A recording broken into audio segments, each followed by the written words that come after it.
Yeah, Destro. All right, y'all. Y'all know I had to get on here and talk my junk this evening. Y'all know I had to.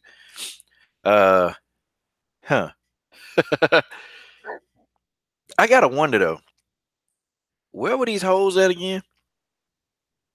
What were these hoes at in Chris Cyborg's game? I kind of have to, like really, really watch this. Like, dang, look at this. The comment section is lit. Let's go. Let's go. Had to go run an errand. What's up, guitar babe? I sent you the link already.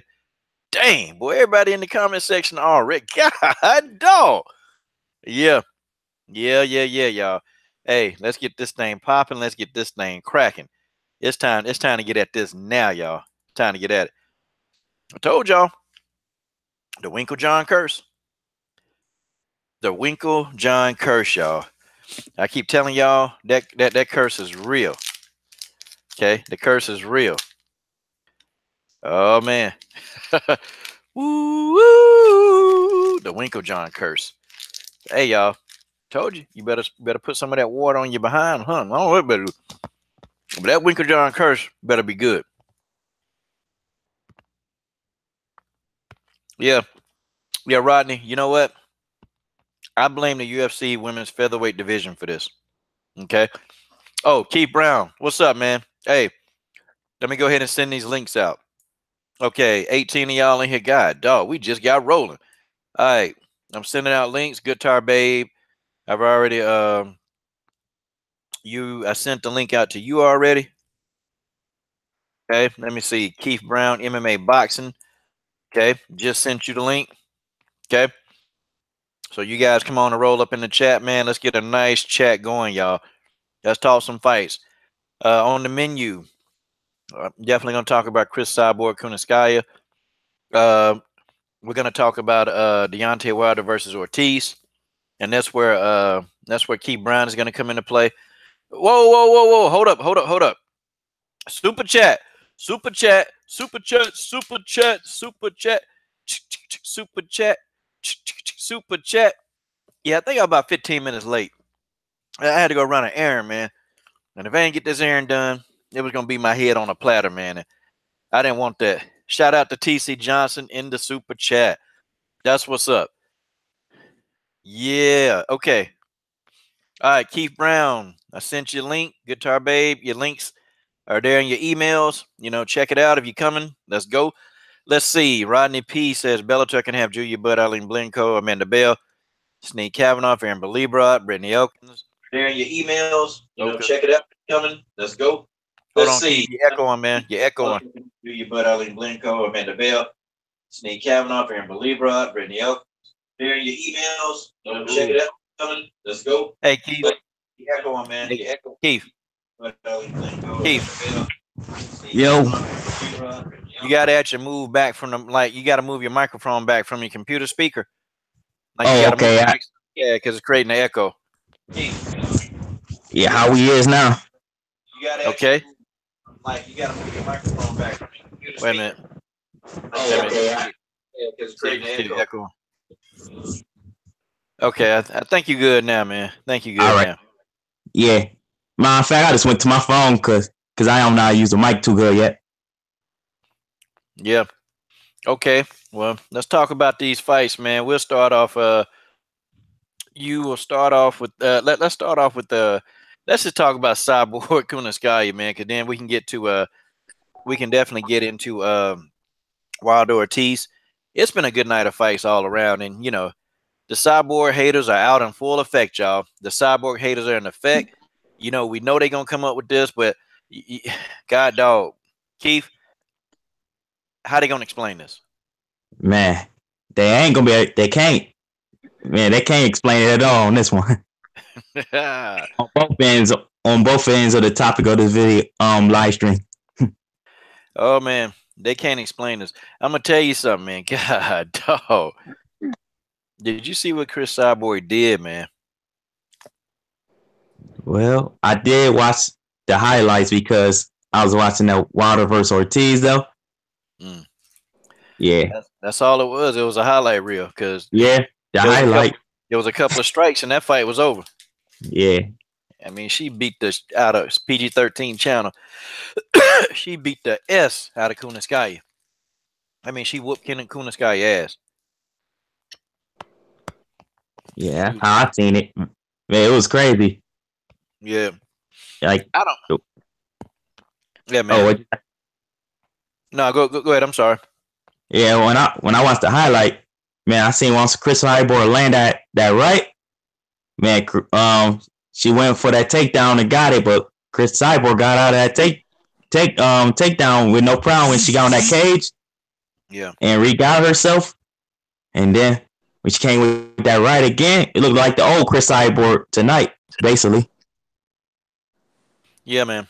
The old Chris Cyborg came into effect. That thing was nasty, man. My sister from another mom, Good Tar Babe, is in the house. What's up, buddy? Not much. I actually didn't even get to see the fight because by the time I came back from the kitchen from getting a snack to sit down and watch it, it was already over. Dang. So Good Tar Babe. So, but I went and rewatched it. So let me ask you, how do you think Yana? Okay, how do you think Yana did overall? Like honestly, for taking the fight, I think it's taking this fight so short notice. I mean, how do you think Yana did? You think she did good, poorly, or she just stunk up the place? Well, I mean, I will give her props for taking this fight. I mean, not many people want to step in there with Chris Cyborg, but she did. I mean, the takedown, I got a little nervous, but after that, after Chris Cyborg pretty much figured her out, and after she landed some shots, Yana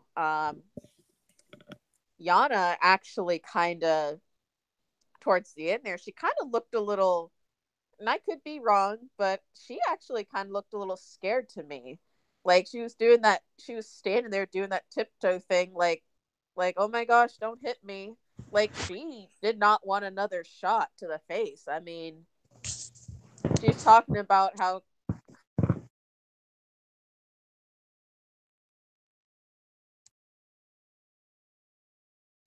nervous to even get into range with her. So it was kind of like she was like kind of like oh my gosh, don't hit me again. But I think she yeah, I mean the takedown she did good with that, but I mean other than that it was pretty much all Cyborg. BT Boxing. That's my brother from Australia. He's in the house. He is also a moderator. Okay. He's also he's a moderator. Let's see, TJ347. You are Misha Tate has always been a Cyborg hater. She has, okay. She's always been a Cyborg hater. It's okay. We noticed, okay. But here's the thing, and I want to ask y'all, both of y'all, because we got about 25 more minutes to talk about the women. Then we're going to talk about Wilder. Let me ask y'all, what do you think? What do you guys think about Mackenzie Dern's performance?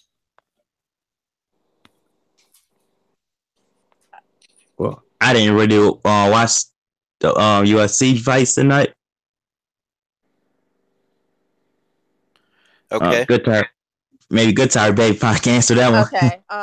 Okay. I haven't really seen Mackenzie Dern fight, but I mean she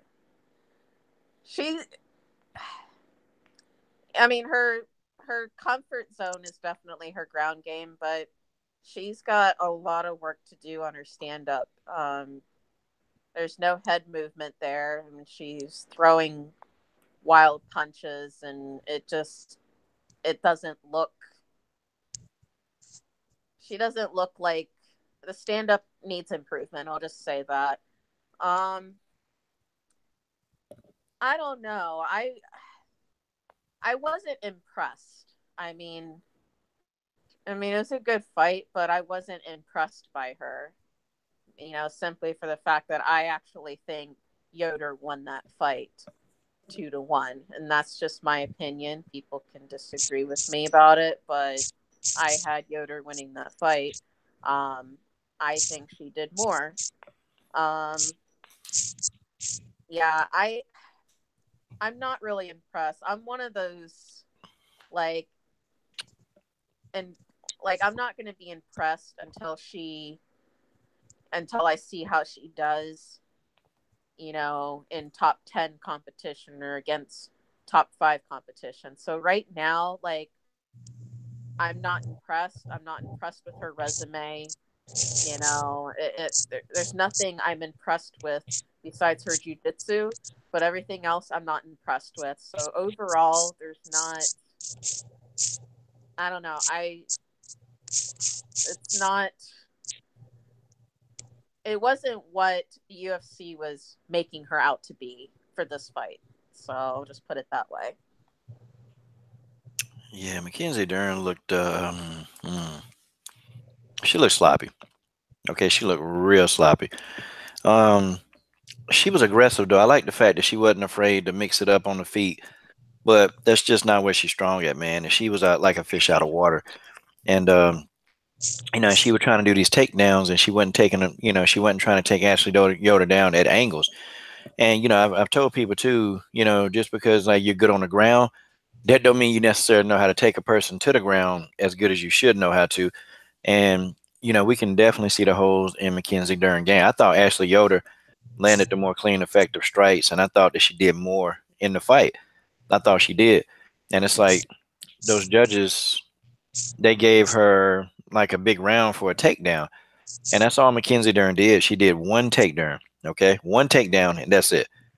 Okay. Well, TC, I think it was a robbery. I think I can go back and I can watch that fight, and I can actually see where, because Ashley Yoder dictated the pace of the fight. Mackenzie Dern just came in, she left her chin open. Ashley Yoder was slipping in the counters and then slipping back out of range. Ashley Yoder was attacking the legs. She was really getting some good shots on Mackenzie Dern. I thought Yoder got robbed. I thought she got robbed, and I think that the judges, one of the judges is Adelaide Bird. Now that's a boxing judge. Adelaide Bird's a boxing judge, and she's notorious Well, for that getting explains everything it. wrong. Yeah, Adelaide Bird. Let me see. Let me check these links because I done sent a few people some links. Okay, Brian Jensen, man, come on, man. Hope you. We got to get you linked in, man. Got to get him linked in. Brian Jensen be slipping away on me, man. I be trying I to get know him. everyone's entitled to their opinion, but I don't know how people can go back and watch that fight and somehow think Mackenzie Dern won that. I really don't. I don't know. My man TC. Now that's my boy TC. He said Durham won round 1 and 3. So, and that's my boy opinion. I don't know. I just I can't see it. I can't see it. Like Mackenzie did, she ain't move her head. She was getting teed off on. She was getting hit in the head, and she don't move her head. That's one thing about Mackenzie Dern that it just didn't work out. Well, they say never leave it in the hands of the judges.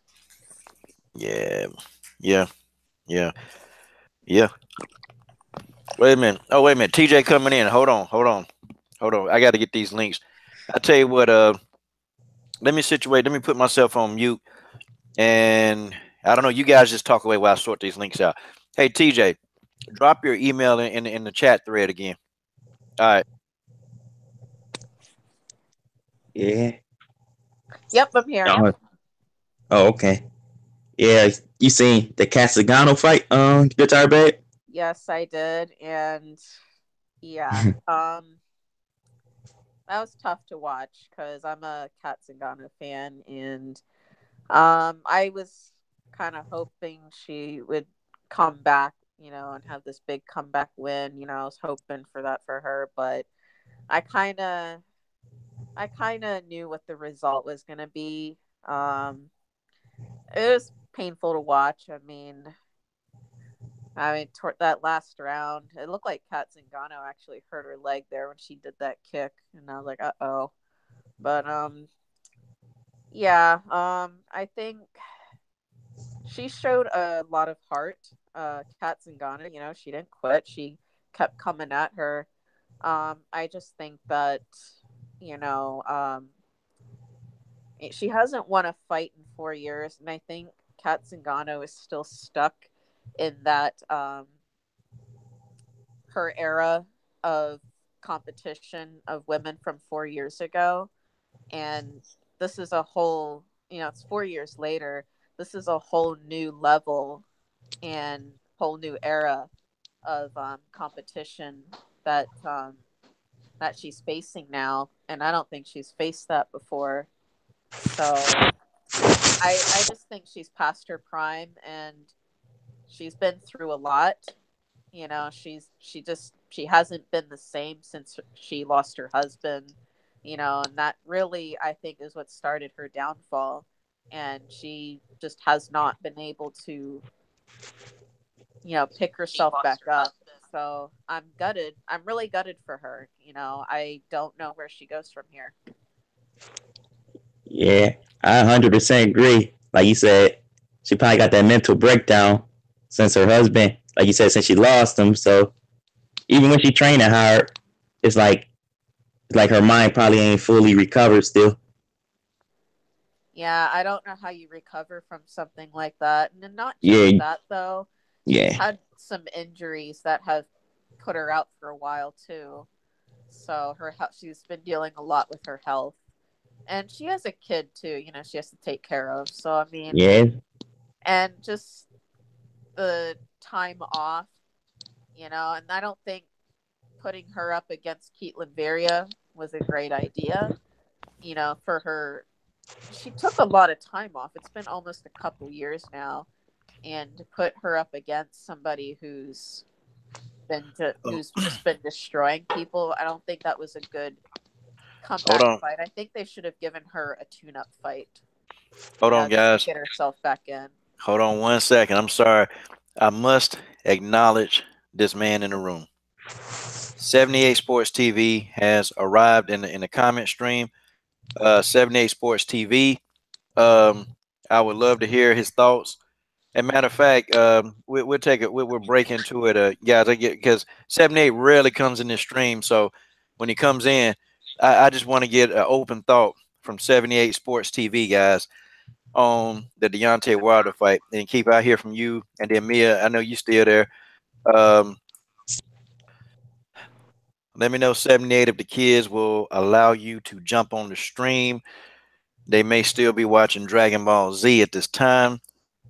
That's okay. And also in the comment thread, we have the War Machine, Brittany Neiman. You guys remember she did a stream with us and she's driving home. And Brittany has said she cannot jump on. She would.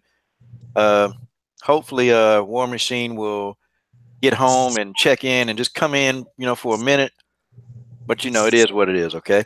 All right. So I sent the link to 78. So, all right, go ahead, Guitar Babe. Finish your thought. Sorry about that. Oh no, I had pretty much finished my thought right there at the end there. But yeah. Like I said, I just think Kat Zingano is. I was just saying that Kat is in that era. She's still stuck in that era from 4 years ago, and she hasn't dealt with this new level of competition and this new era of women. I just don't think she's able to deal with it. Okay. All right, Mia. Um, Let me get your thoughts on tonight's fights.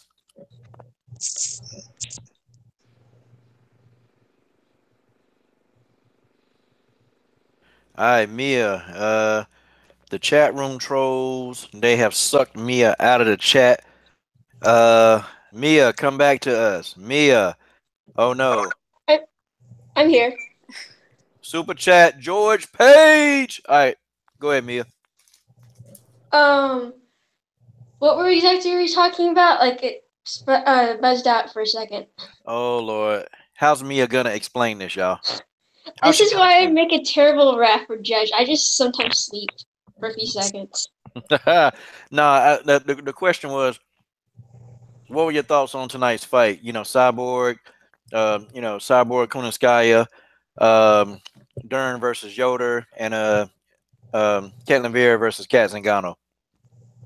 Well, to start off, so Cyborg versus Yana. When I said earlier that Cyborg would chew Yana up, I was a little bit wrong about that. She actually just destroyed her, so there's that.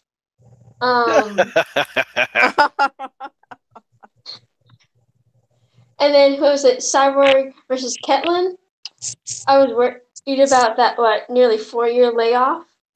So I mean, it wasn't surprising me. Don't get me wrong, I do like Kat. I just don't like. I didn't really think she was gonna win either. I like her. Just I think she can get back in the win column. She just needs to fight someone else.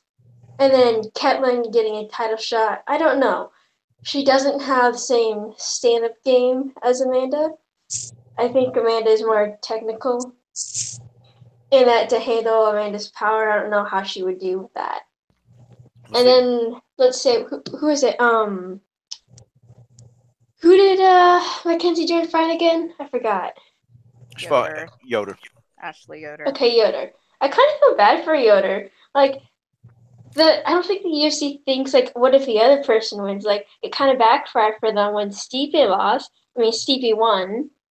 So like, I honestly, when it comes to close fights like that, well, not necessarily close, but like it can go one way or the other.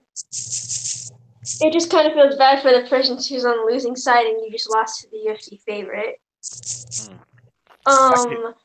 And she needs to get her striking game together because throwing wild hooks like that, it's not that great for you. Like if you put you keep your heel off the ground, you'll get more power and you have more movement. And throwing straights is a lot quicker than throwing hooks, although I do like hooks, so there's that too. I don't know. See, I'm gonna tell you, I think Caitlin Vera will do well against Amanda Nunez. I think she will. And here's my thought. Caitlin Vera, she's a very big 135 pound. She's a big bantamweight. This girl can barely make the weight. So that always indicates to me that her walking around weight, she probably walks around at 155 or 160, probably, So she's got to cut a great deal of weight, even to make that division. And think about it. She's not going to go up to 145 and have to face the possibility of Chris Cyborg. But she's a big bantamweight and she uses the weight well. And she's a weight bully. And she would go in there and she's definitely bigger than Amanda Nunez. She may not have the skill set that Amanda has, but she's bigger. And I can see her grappling with Amanda and probably being able to hang. Caitlin Vera has very good BJJ skills. Her BJJ skills are good. And I think she can do enough to make that fight interesting. But here go the thing. They're not going to give Caitlin a title shot. They ain't going to do it. I'm telling you, they're going to force her to fight Marion Renaud. I promise you. Because Rocky Pennington is going to get the title shot. That's who's next in line to fight Amanda. Rocky's coming back. And they're going to make them fight a title, her and Marion fight a title eliminator. I guarantee you. That's going to, because see, Caitlin had been calling out Marion for a minute. And Caitlin was ranked out of the top. No, she was 15th. And Marion was ranked number, I think, 11th at the time. And so Marion was looking for a fight with somebody in the top 10 so she can crack that top 10. So that's the reason. But I think Marion versus Caitlin, that fight's going down. I think it is. So I don't think she's getting that title shot too soon. Can't see it. And it would make more sense for Marion and Caitlin to fight a number one contender because, no matter who it is, because here's the thing, you still have the possibility of Cyborg fighting Amanda Nunez. So if that's still going to happen, that's going to be extra time they're going to have to wait. So it'd make more sense for them to fight a title eliminator. I mean, it's going to be tough. Whatever it is, though, Marion, Caitlin, they've made this bantamweight picture a little bit more interesting. They made it interesting. They've kind of made it, okay, now we got to watch, okay? Now we got to watch. And Man, and I can't see I can't see why wouldn't they make that fight because Marion and Ketlin both beat Sarah McMahon, so it just make more sense, And then they're not going to they're just not going to push Ketlin to a title fight. They're not going to give her that. She's going to have to fight one more time and win one more legitimate matchup. And like we said earlier, Guitar, we was talking earlier, and you were saying that Marion is the dark horse, of the whole division. So it's going to be interesting. I mean, I don't know. What are you guys' thoughts?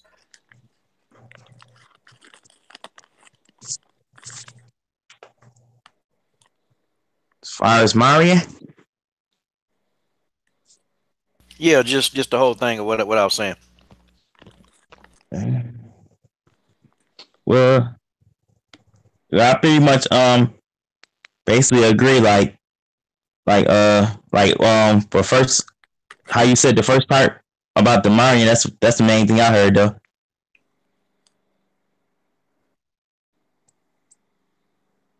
Okay, Mia, Guitar Babe, anybody? I think that Marion is very good. She isn't liked by the UFC. I mean, heck, they have Yoel Romero running around. He's 40. I think she's good, but she won't be the champion. I do like her. It's just like with some of these people, they just don't want to give them title shots, or they just don't like them.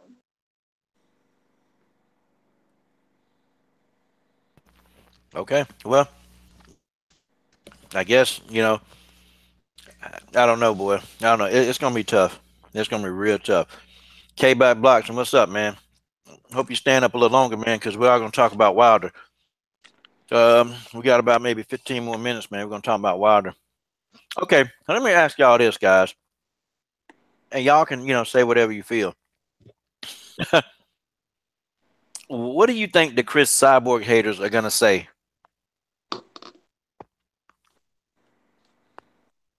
Oh dear. Because they mad. I mean, they mad, they pissed, they hate Cyborg. What are they gonna do now? Honestly, if there's one thing I found out is they still throw the same things around, but they're a bit quieter. Like when somebody wins that they don't want to win, they're a bit quiet. But otherwise, I still through the same stuff, and I still have a list of, well, I guess you could say YouTube comment wars I've had with people.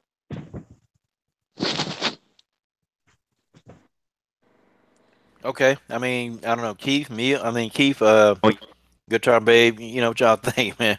Well, Yeah. they're gonna keep running their mouth. I mean, they're still gonna call her I've seen it after she won. I've seen the comments.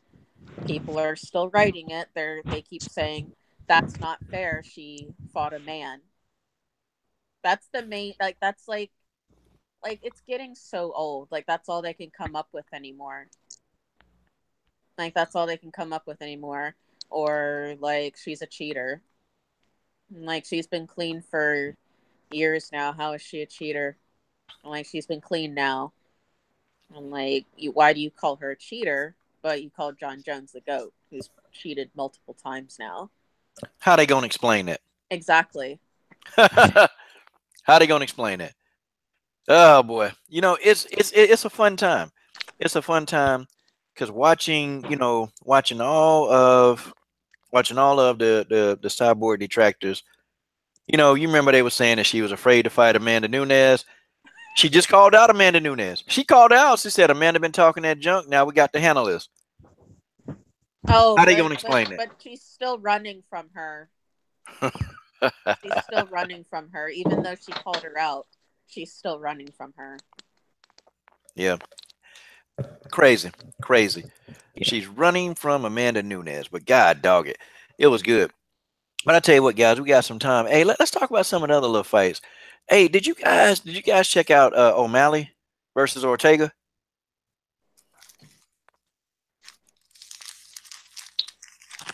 I didn't, so I can't say much. Okay. Yeah. I saw some of it. I mean, I'll be honest, I'm not a big O'Malley fan. I mean, he's really good. He's really good, but I just don't like his personality, so I don't really like watching him. So, because his personality kind of bothers me a bit, but I don't know. I mean,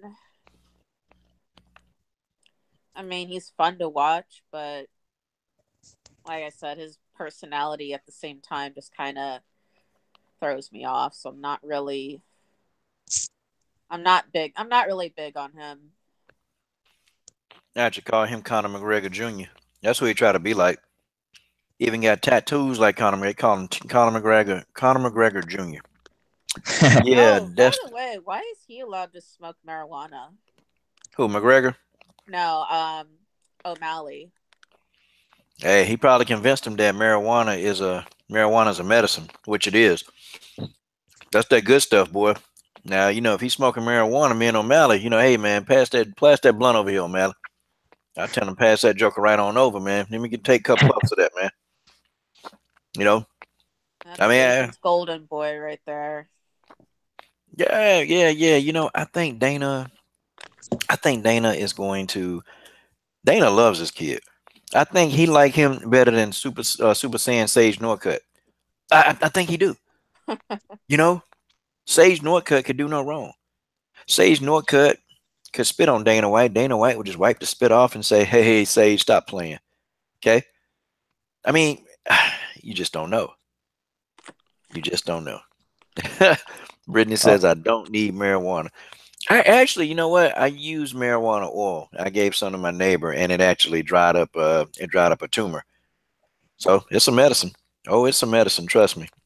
I've used it for years, and I never get the flu.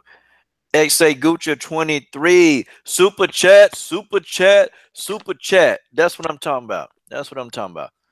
All right. So guys, let's do this. Let's get back into this.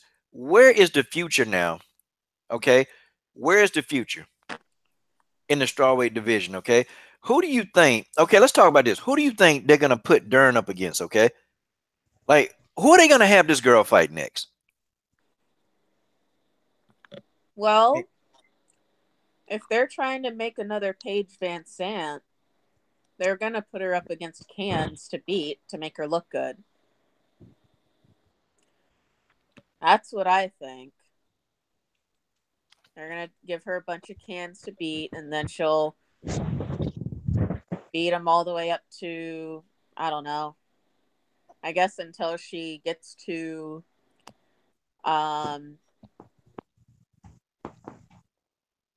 or Andrade, Claudia, JJ, Rose. She's not going to be able to handle them. Yeah, they better let her develop because she gonna get slept. Hey, K Black, take your microphone and move back away from your computer, son, because it's creating a feedback. And then you only have to mute it. You can just move back some. That's I figured that's what happened. That's what's happening to people. Mackenzie Dern got a lot of skill, man. I mean, she got a lot of potential to do well.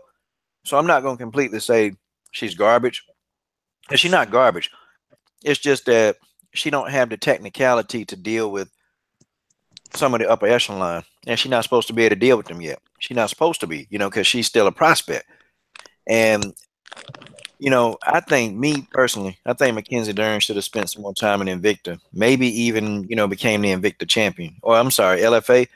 I think she should have spent more time in LFA and even became a champion in LFA and just stayed there and defended the title a few times. Get her skill set up. There's no rush. Mackenzie Dern don't need to be rushed on the fast track, And I think they see somebody with some looks, okay? They see somebody with a little bit of sex appeal, and the UFC all they want to do is push them as quick as they can. Like it blows my mind with these people, man. Let the Dern girl develop, okay? Just let her develop. I mean, what do you guys think? And anybody jump in.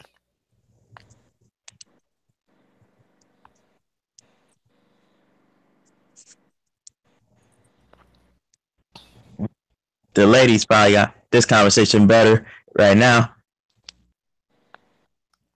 Okay, yeah. Whoever. Okay, Mia. I mean, what you think? Hey, about Mackenzie Dern? Go ahead. I think that they'll probably give her, like you said, somebody to fight that are cans. Now, the difference between Paige Van Zant and Mackenzie Dern is that Mackenzie Dern at least has one aspect of MMA down. So at least she has that covered for her. The thing is, though, the strawweight and I think the flyweight eventually will be like the most stacked division, just due to the fact that's where the woman will naturally go for weight wise and size. But she needs to get her striking game together, and that eventually she goes up enough in the UFC rankings, she's gonna lose. Okay, and I got my brothers K Black and Keith in here. We got about maybe 8 or 9 more minutes, and we're gonna transition over to the Deontay Wilder talk. Okay, so I mean, we all know people that think Mackenzie's the high. I think Mackenzie lost this fight. I think she lost this fight. I think that she wasn't in over her head, but I just thought Yoder did more work. I thought Yoder was clipping her. I thought Yoder was really being very precision. Was being very precise. Yoder was controlling distance, and I thought that Yoder just did a more effective job. I thought Mackenzie kept trying to do the takedowns, and Yoder's not even a ground person. She's not good on the ground, but she stuffed almost every single one of those attempts by Mackenzie Dern. Now that's telling. This is a BJJ specialist. And she getting stuffed by a striker. That's not good. That's just not good. Oh, can you imagine? Even her versus Alexa Grasso. Who Grasso is still a prospect to me. Could you imagine her in there with Felice Herrick, the Bulldog? I mean, she got a lot to learn. She got a lot to learn. And even some of the punches, man, even some of the punches that she was throwing, she came in with her chin wide up, and that's a big no-no, okay? You got to set your punches up with a jab to try to get in on the inside, and, she didn't do that. She just stripped bull charge in. And I'm telling you, you get a Rose Namajunas or, you get somebody like that can strike and they can hit with some authority, and they're precise. That girl is going to go to sleep, man. She's going to hit her head against the canvas, and it's going to be a wrap. That's all she wrote. Yeah, like her striking kind of reminded me of Ronda Rousey. Like, she's very good on the ground, but there's no striking there. Like, it was almost reminiscent of what, almost, not quite, but almost reminiscent of that. Clearly she's got work to do on the stand up, but her ground is good, and she's so reliant on her ground. She's gonna have to do something with her stand up, because people are going to read her like a book. They're gonna know those takedowns are coming. Yeah, and then hey, good talk. You remember we was talking earlier, and I was telling you that well, you were telling me that it's irritating that people, they just want to talk about Mackenzie's body, but Mackenzie, the midsection, actually Yoder was attacking that midsection, and Mackenzie Dern didn't like that. She didn't like it, and I was like, this girl weak to the body, but you can't see it because she's top heavy and she's bottom heavy, so you can't really tell that her midsection is crap, but it is, and Ashley Yoder, when she took advantage of that, Mackenzie Dern, she was grimacing. When she got kicked in the stomach, she was grimacing, man. She can't take them body shots. Mackenzie Dern, she's gonna have to get in shape. Like, she's gonna have to be in fighting shape, not just BJJ shape. And I think that she's still BJJ heavy, and she does a lot of that stuff. But she can, I think that if she gets in tip-top shape, if she can get her striking together, even just, maybe even to execute a jab properly, so she can get on the inside and do her thing, that's going to help her tremendously in her future, because these talented strikers, I'm telling you, if it's not Ashley Yoder, it's going to be somebody else, and they're going to be able to tie Mackenzie Dern, and they're going to put her to sleep. Okay, that's just how it is. And Rose is very good on the ground too, so I would even consider Rose a practitioner at that too. In comment section, they want to know. They asked y'all, why did Mackenzie Dern have a translator? I mean, Mia. I mean, you probably know this, Mia. That one is interesting. either she legitimately somehow de-learned her English when it was probably her first language, which makes no sense because, I mean, I can sort of forget how to speak Spanish here and there, but the difference is that's my second language, not my first language. So she's either trying to get with the Brazilian crowd within with a bad English accent, but I mean, if I go to the South with my family in Oklahoma, I can pick up a Southern accent if I want to. But even then, I can even go back to what I speak out now with no accent. So I'm not sure that, like, you can watch Mackenzie Dern evolution of her accent and you can tell the difference. Okay. So, what you think about that, Guitar Babe? And then I want to ask these guys a question. Okay, so is her first language English?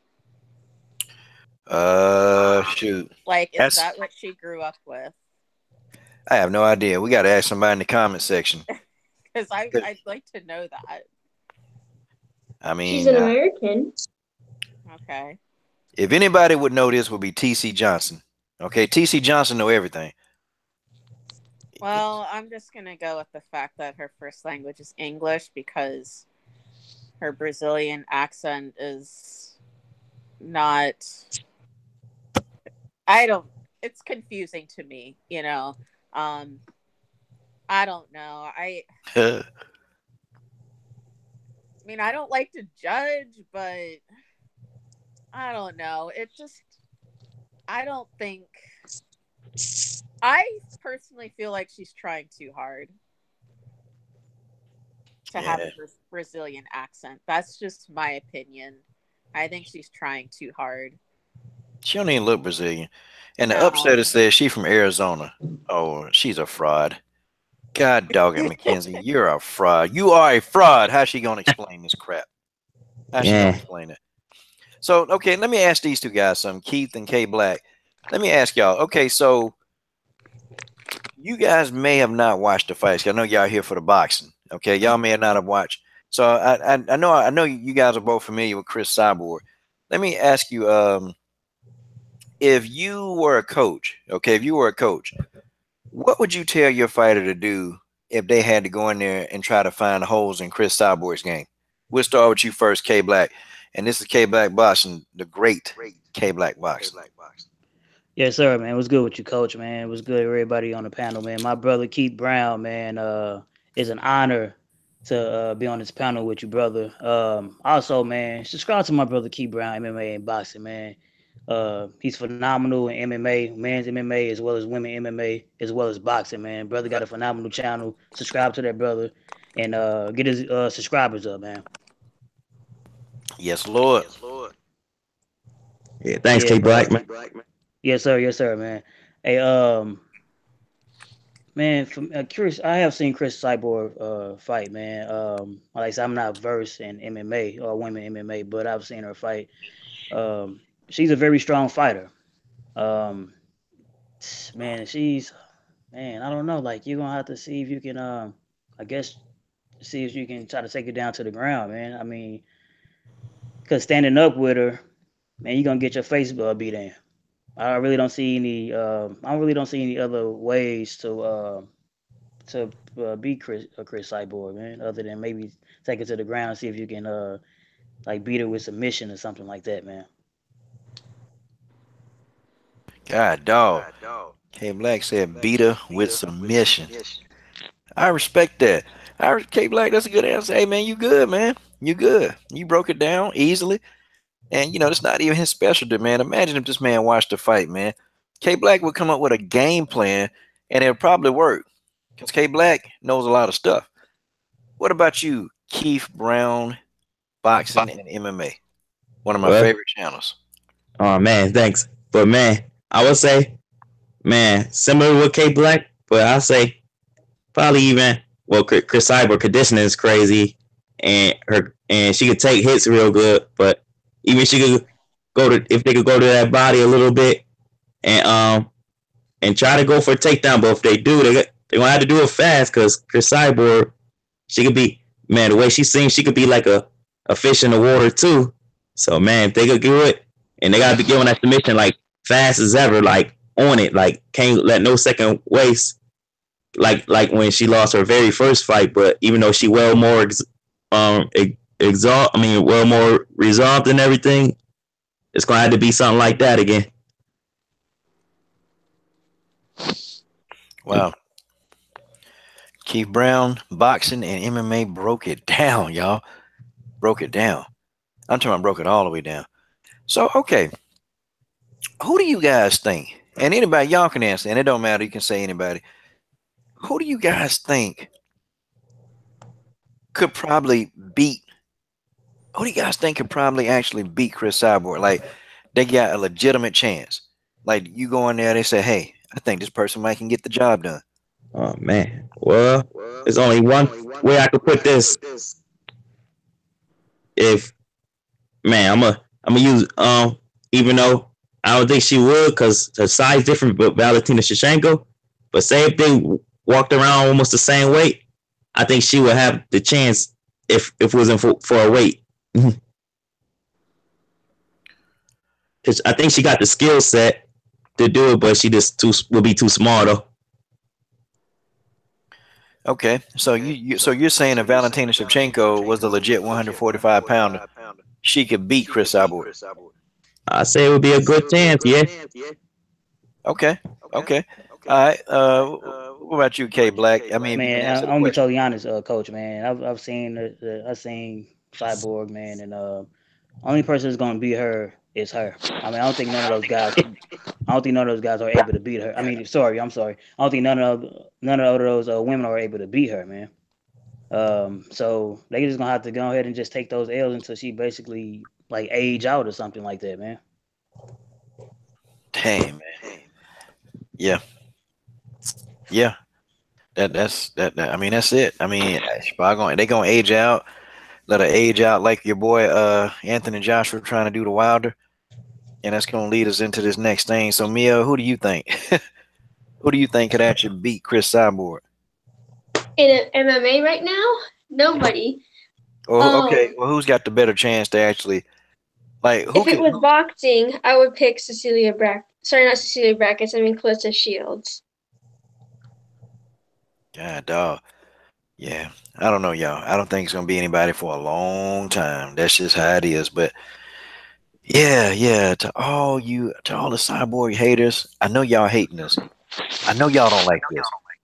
And Fat Boy, I know you behind the scenes. When you made that one, Fat Boy. I know he in the stream, y'all. I know. I feel his presence in the stream.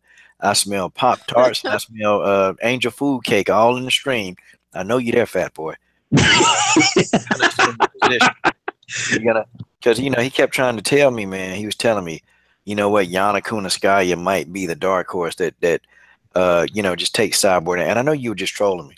I know you don't like this. I know you don't. And I've asked Fat Boy, could he come into the stream? And he has declined all of my offers to come into the stream. But he says he feels a bit more comfortable just talking junk to me by typing it to me. So, I'm just like this, man. He's been wrong, man. This guy's been wrong. He's been wrong a lot. He's been wrong a lot. And I tried to tell him, man, but he just don't listen, man. He just don't listen. Man, this was a good fight card, y'all. I mean, UFC 222 was supposed to be a bust, but it turned out to be a good fight card. These were some competitive matchups, man. Very competitive. Did y'all see Brian Ortega with that uppercut? Have we talked about him yet before we go on to not Keith Thurman, but oh man. I'm sorry. That name make me sick. Yeah, can I share who I think might beat Cyborg? Yeah, go ahead. All right, this is going to be a good one. I actually truly and honestly believe she has a chance. I got to go with Megan Anderson. I mean, she said she's not afraid, and she's been calling her out a lot, so she's definitely showing some guts. She's been lifting and training, posting videos of her training. She's looking great, and she keeps talking. I think she has a chance. I think she really has a legitimate chance. I mean, so yeah, I mean, I picked Megan to beat Cyborg. Okay, real quick. Then she Oh started laughing. man. Super I was chat, trolling. super chat, super chat, super chat, super chat. T to the T to the T to the J to the 347. T to the J to the 347. There you go. There you go. TJ 347 in the house. He said he can't sign on right now. TJ, I'm disappointed in you, man. You and Brian Jensen, man. Y'all the two hot topics. I didn't see Brian Jensen gonna go back at me. He got some lot of, I just want to sit here and quiz bowl Brian Jensen. But thank you, TJ. Definitely, man. Okay. I'm So let's do trolling. this. Megan ain't gonna win. Let's do this before we go in a boxing talk. We got Megan Anderson right here on the line, and we were trying to save y'all a little bit. We got Megan Anderson, but I also got my boy Teddy Atlas here to interview Megan Anderson. Uh, Teddy Atlas, where you at? It just gets me sick. Where's Megan? Where's she at? Megan, are you there? I'm right here. I'm right here. I'm online. Now, Megan, a lot of your fans say you got no heart. You ain't got a heart. When are you gonna go and fight Cyborg? When are you gonna fight her? When? Well, I'm not sure, because I'm still not clear to fight, but I am going to continue posting videos of myself lifting and showing that I'm getting ready and constantly running my mouth. So, yeah, I'm not afraid. I'm in the gym training. So, as soon as my doctor clears me to fight, it will be the next fight. But I'm not cleared yet. I'm sick and tired of your excuses. You just make me suck. You just make me suck. You never get it right. I'm sick of you. Get your hands up. Get your hands up. Oh, but you don't understand. You don't know what's going on with me personally. I got a lot of personal issues going on in my life, so you have no reason to judge me. I'll be back when I'm cleared to fight, and then I'll just keep talking more junk, and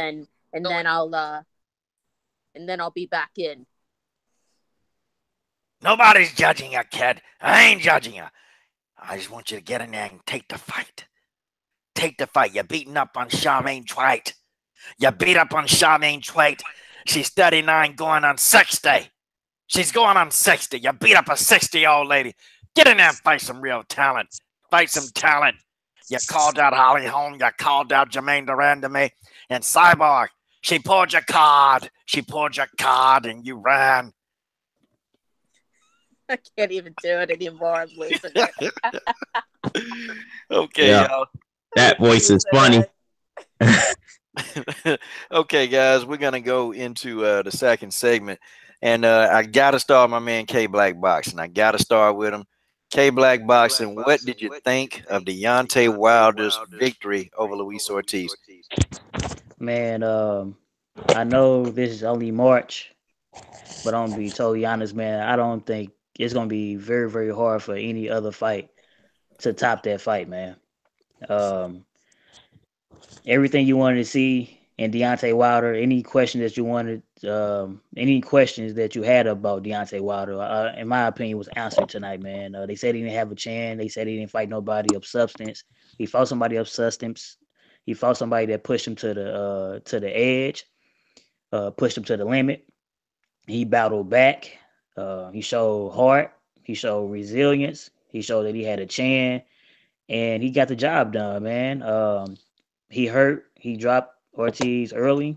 Early, Ortiz battled back and severely hurt. Wilder was even winning some parts of the fight, but Wilder, being the individual that he is, man, being a lion that he is, LDBC Lions Den boxing community. If you're not already subscribed to that, to the Smoke City Mobcast, go and subscribe to that, and subscribe to everybody in the LDBC as well. Just had to do that for an infomercial. But anyway, the brother, he showed the heart of a lion, and he showed that with hard work and dedication, man, everything and anything can be accomplished. Okay, but K Black, I want you to get to the good stuff. I want you to get to the good stuff because I think you're holding back on me right now. Hey, Black, come on now. Hey All man, this junk, hey, I no, will be told you, hey all this man, junk. The UK fans, all of this K Black. No, man. I need you to get into this. hey man, I ain't gonna be totally honest with you, man. He whooped Ortiz ass tonight, man. He whooped Ortiz ass tonight, man. It was a wonderful, I mean, it was a wonderful fight, man. Like, dude, I'm telling you, man, it's gonna be, in my opinion, it's gonna be hard pressed to top that fight, man. Like I said, everything that you wanted to see in that fight, it happened, man. You got two undefeated fighters.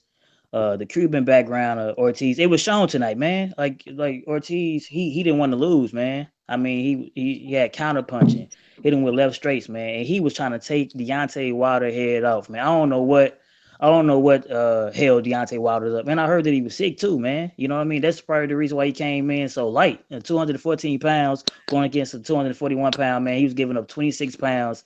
And everybody he fight, he's gonna give that weight, man. Yeah, I see a thumbnail I got, man.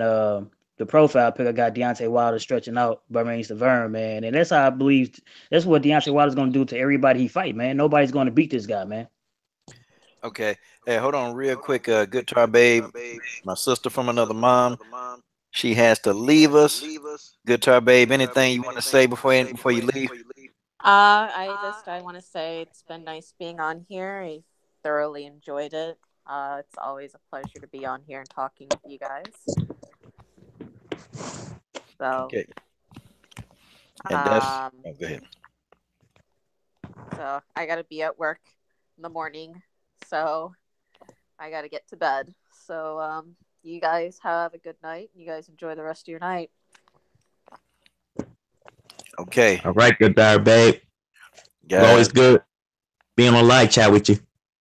Yeah, man. I love being on live chat with Good Tar Babe because she is funny and she know her stuff when it comes to these women's MMA. She know her stuff. Awesome. And then I'm gonna ask Mia. Hopefully Mia watched the fight too, but I'm gonna ask you too, Mia. So Keith Brown, I know you've been waiting on this. What do you think about the Deontay Wilder versus Luis Ortiz fight? Oh man, that was one hell of a fight though, man. Because the first round was a good fill out round, and then slowly but surely Ortiz started letting that he would start countering Wilder a little bit, especially with that left hand, and then but when Wilder was able to let that right hand go, it was like Ortiz especially when he dropped him in the fifth round with that right hand, it was like, oh wow, it was like I seen it in his face like, man, I can't keep getting hit with these all night long. So, and then, in between, it's just like Ortiz was doing his thing still, though, like, especially in the seventh round. I ain't gonna lie, I was scared for a while. I said, oh, man, I hope it don't be too long. Hope the referee don't do no premature stoppage or he go down or anything, but it wasn't that much time left in the clock when that happened. So then, it looked like Ortiz was starting to get tired a little bit, too, like, as the rounds progressed it. Then once Wilder opened up on that last round again, and because that first knockdown in that 10th round was crazy, getting hit with multiple blows. But once he got up and he went after him, because I know it's about Wilder. Once he smelled that, he's like a person that smelled like a dog that smelled blood. He go after you full blast. Then he landed that nasty uppercut, and I knew that was the end. After that, I say he can't fight no more after that. So Ortiz, I say, man, did his thing. Showed up. They both showed a lot of heart, and Wilder did answer a lot of questions. Like, yeah, he got a chin, and he said himself at the end of the fight, I could fight in the inside with no problem too, and he showed it with that good uppercut. God, dog. Keith Brown just broke it all the way down. Man, I thought that it was a good fight, man. And all the Deontay Wilder detractors, I know. All the Deontay Wilder detractors, I know, boy, they in full hate mode right now, y'all. They in full hate mode. They can't stand it. Deontay Wilder, the bronze bomber, look, man, he shut him down. Now Bomb squad. Bomb squad. Now Luis Ortiz is too old now, y'all. Y'all know he too old. Oh yeah, I knew that. What they gonna say? So Mia, did you watch the Deontay Wilder versus Luis Ortiz fight? Sadly, I didn't, so I can't say much. or anything. How you gonna explain this? She said, "I'm into the women's MMA." How you gonna explain this? I should have did this better than, that's my fault. It's not your fault that you can't explain this. It's my fault because I should have just stuck to the thing. I should have stuck to it, and I did not. But I just thought I had to ask you because I didn't want you to. Hey, well, do you know who Deontay Wilder is? I do know who he is. Just not much about it. I just know he's a heavyweight and that he's good, pretty good, but that's all I really know. All right, guys, super chat. Body snatcher Vince Camper II. God dog. $4.99. I'm finna dance. I'm finna dance. I'm finna dance. Oh yeah. I can't dance, but I'm gonna dance. I'm gonna dance. And guys, also in the live stream, we have MMA fighter Brittany War Machine Neiman. And she's got an upcoming bout that she's training for, guys. And a portion of these super chats definitely I do stuff with the kids' equipment. And this time I've also decided to, give a portion of that to some of these fighters that they're up and coming. But the training camps and the gyms that they're in, that stuff's expensive, man. It's really expensive for these fighters. And so they have a lot of expenses. So I am giving a portion of that to fighters like, Brittany. They're up and coming. But Brittany is legit, y'all. She good. She got a fight coming up. And I wanted her to jump on here, but and talk about it some, and hopefully, Brittany, you can hang out, or maybe even tomorrow we get together and we just talk about your upcoming fight. That's what I want. The bottom line, Santee Walden is coming. Brittany is an ordained minister, so we got to keep it all the way PG-13. But I try to keep it PG-13 anyway, because we want to set a good example for me over here, and especially you, K Black, especially you. Okay. Oh man, K Black, you letting them words out. Yeah, I already know, man. I already know. I'm just messing with you. Yeah, man. So okay. Do you guys think that Deontay Wilder, or do you think that Anthony Joshua is going to fight Wilder? Man, he's still Absolutely gonna not. have that Keith Thurman disease. Man, I'll wait till 2020, especially after what he's seen tonight. Yeah, I mean, go ahead, K Black. Yeah, in my opinion, though, I don't think Joshua's going to fight him, but I think it's more so Hearn as well, man. Just like, man. Shout out to my brother Santee Walden, man. The bottom line SW. I just seen him pop in, man. Shout out to my LDBC brother. But I don't think that, like Deontay Wilder eloquently stated, man. It's he's milking a cow, man, and Anthony Joshua, so he's not gonna put Joshua in there anytime soon. Like they said, they already got with Jarrell Miller, like next possibly. So, although, like I said, Deontay Wilder just fought tonight, man. Joshua and Parker fight later on this month. It's no way that these guys can't fight in the summer or, sometime this year, man. For an undisputed bout, and everybody else after they can get lined up, man.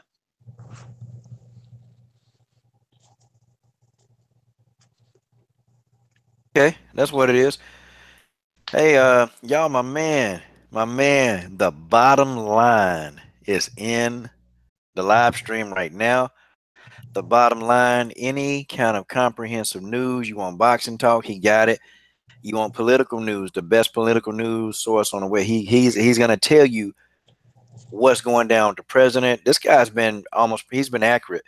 I mean, he's been about 95% accurate when it comes to Donald Trump and some of the moves that he's making. The bottom line, man, that channel is popping, man. His audience is good. People are listening, and I didn't even know how smart this guy was. But Santee Walden, man, go ahead and tell everybody how to get at you. You can go ahead and reach me on YouTube at The Bottom Line SW. Much love, Coach. Much love, K Black Boxing, and much love to the LDBC family. All right. So what's the question, Coach? The question is, man, do you think Anthony Joshua is going to fight Deontay Wilder after this victory? All right. Well, this is my PG-13 version. Respectfully, absolutely.